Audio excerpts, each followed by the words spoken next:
নমস্কার, শুভ সকাল সবাইকে। আশা করি সবাই ভালো আছো। এখন 10:30 মতো বাজে, আমাদের রান্নাবান্না হয়ে গেছে। আমি এসে কিছুক্ষণ দোকানে বসলাম, আর তারপরেই 11:45টার দিকে আমি খাবার দিতে চলে এসেছি। এই যে আমাদের রান্নাবান্না হয়ে গেছে, আজকে নিরামিষ হয়েছে, তাই ওর জন্য ডিমের অমলেট করে দেব। আগে ডিমের অমলেটটা করে নেব, তারপরেই ওকে খাবার বার করে দিয়ে দেবো। এই যে খাবার বার করে দিয়েছি, আর 2টো ডিমের একসাথে অমলেট করেছি, অর্ধেকটা ওকে দিলাম আর বাকি অর্ধেকটা রেখে দিয়েছি। ওকে খাবার দিয়ে আমি চলে এসেছি দোকানে, আর ও চলে গেল খাবার খেতে। এখন দুপুরবেলা আমি খাবার নিয়ে উপরে চলে এসেছি।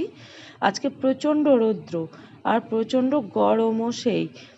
তো এসেই প্রথমেই বিছানাটা গুছিয়ে নেব, আর তুড়ি মেরে যেরকম বিছানাটা গুছিয়ে নিলাম সেরকমই তুড়ি মেরেও গ্রিন টিটাও করে নিলাম। এবার এখানে বসে আমি গ্রিন টিটা এনজয় করব।